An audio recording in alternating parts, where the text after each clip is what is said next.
For the record, I'm done trying to make y'all comfortable. For the record, you ain't trying to grow, then it's done for you. For the record, lab on me going all the way. For the record, ain't trying to link, no time to waste. For the record, for the record, yeah. For the. Alright, so what's going on, guys? This is going to be our year recap, our year in review of the Zephyr, and sort of go over almost pretty much every pass that we made. So this is going to be a lot of action.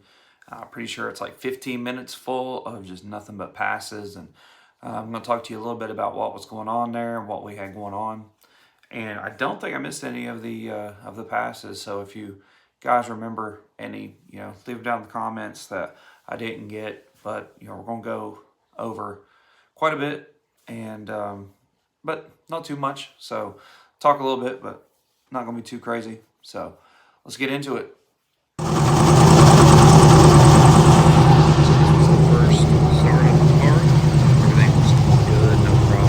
Got over to TKM, got it on the dyno. Car really sounded good right here. Single turbo, 102mm VS Racing turbo, and yeah, it did good. So Kevin took it on dyno, and we're just getting everything warmed up. Everything seemed good. I think the car made like right at 880 horsepower. It was low that they're at. The fuel pumps was actually decided to start being more of a problem for us. I had the Poly dual fuel pump in the back.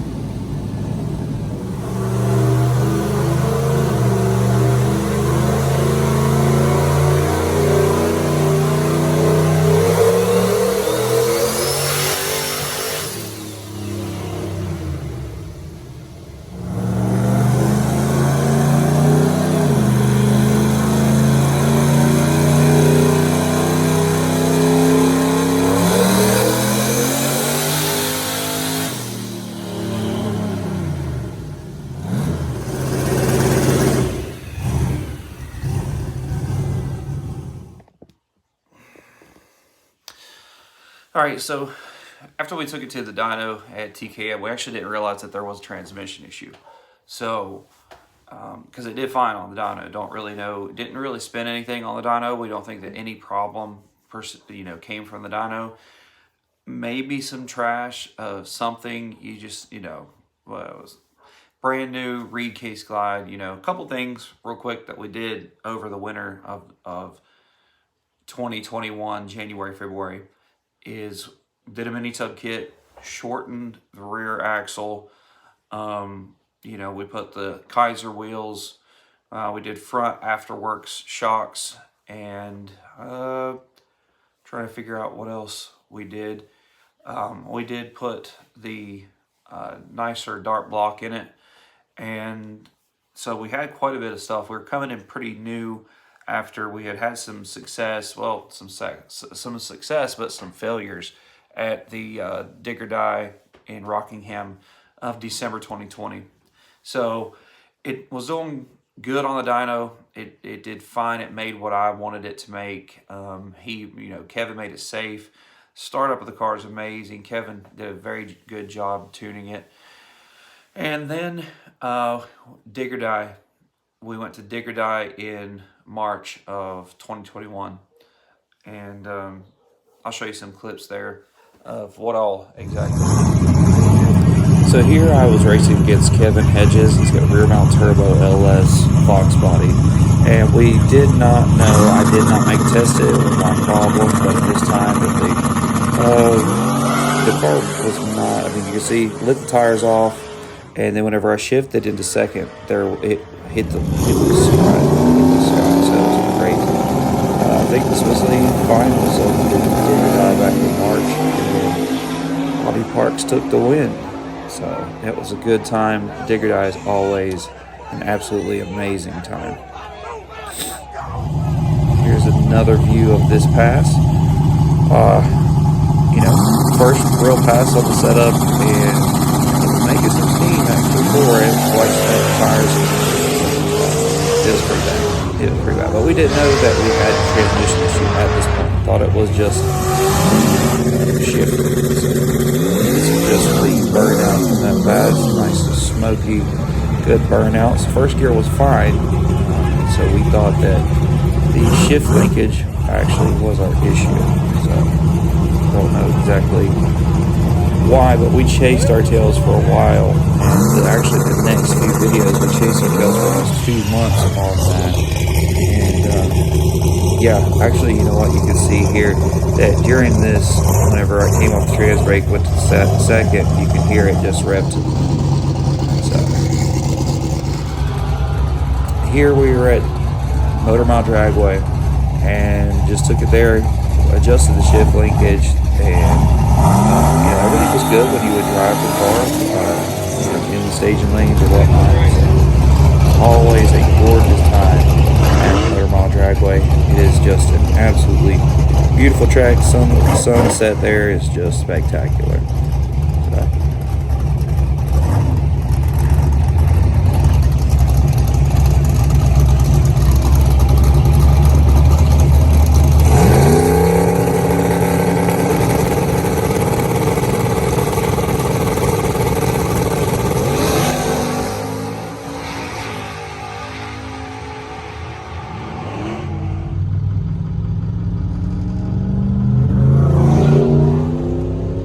So we took it out to the street and still didn't know that I was fighting a second gear issue. But it was pretty good. We were just trying to get our grasp on what the car really wanted. So we got, it's funny, it went like low sixes in the street with it just pretty much no second gear. Scrapped that, took Whitey, and Whitey went out first round with a nice big old smoky 8th mile pass against the Devil's Eve Dean Moslow. So yeah, not fun at all. So we headed out to Elk Creek Dragway after we got the car fixed, and got to run against Joe Nestor in his beautiful 55 Chevy. And you can see this here.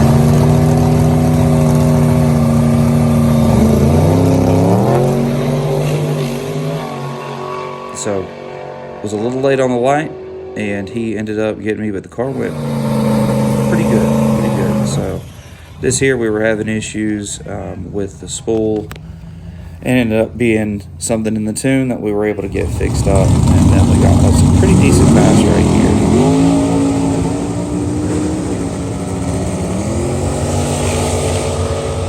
here. Car picked up, went left just a little bit, and then we ran her out the back. And you can see it went 544 to 131. It was one of the better passes that we've had.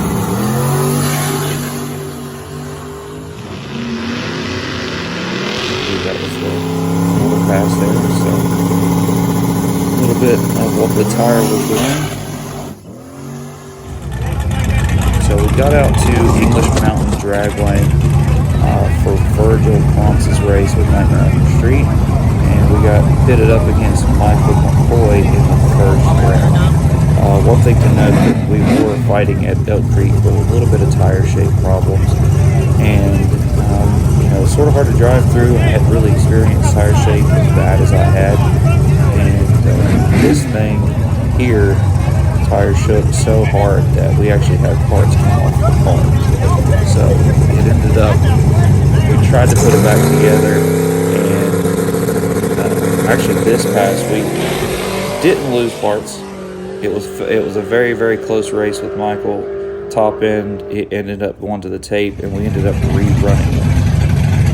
So the second pass, tire shook so hard that you'll probably see one of the light lenses actually came out of the back of the car.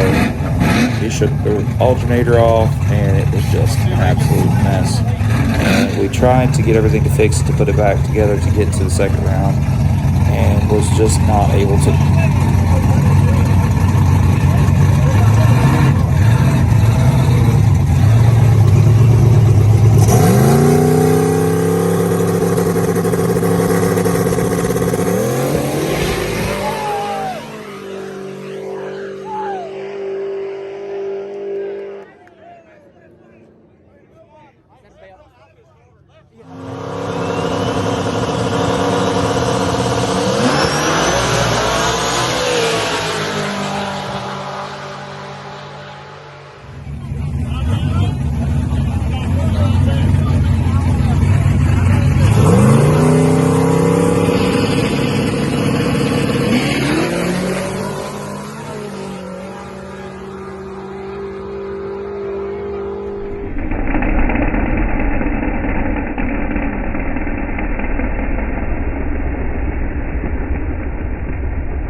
After that, we took the car and decided to start getting ready for Dig or Die in July, the $100,000 race. So we found this awesome little test spot. Andrew and everybody helped us try to get things lined out.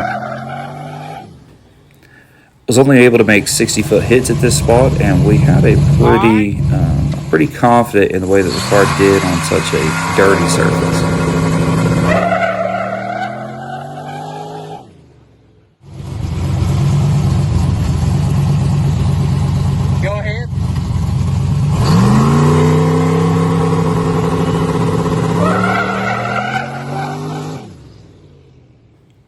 So with more confidence, we headed out for the $100,000 race at Dig or Die. We ended up against Jeff Clemens of Nitrous S10 here. And we loaded up what we thought was a decent A to B tune-up. We knew that I was probably going to have to drive it. Said, let's send it, get it done.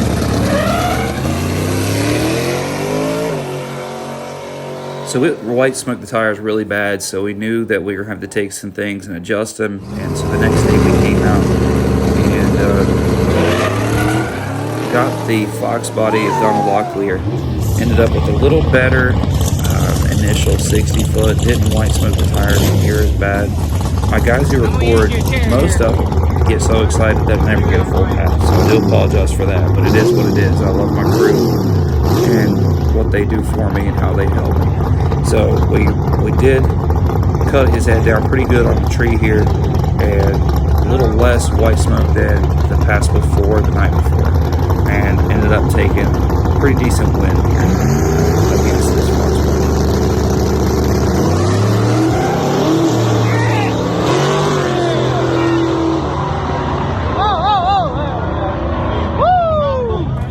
And of course, at Dig or Die, you're never going to get anything easy, of course. And so we ended up pulling a bear in Sam Hood for our third round pairing. And Sam is just an awesome guy. He's always great to race with. And Jolene is just a bad unit. So we ended up with a little better tune-up and still ended up not being able to take the win, but still had a great race against Sam Hood and these guys.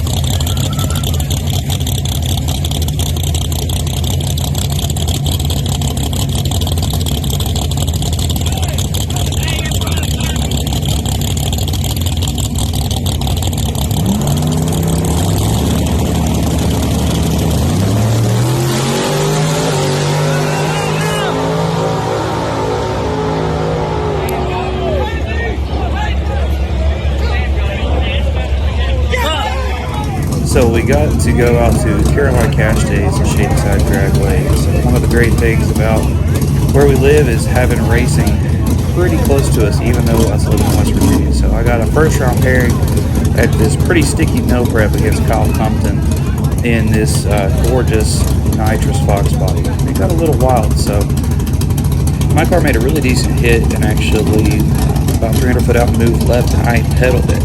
I didn't know he had actually wheelied beside of me and came down, and at the top end I didn't have enough to get back around him, even though he was completely off throttle. So it was tough. It was tough losing this race, that's for sure.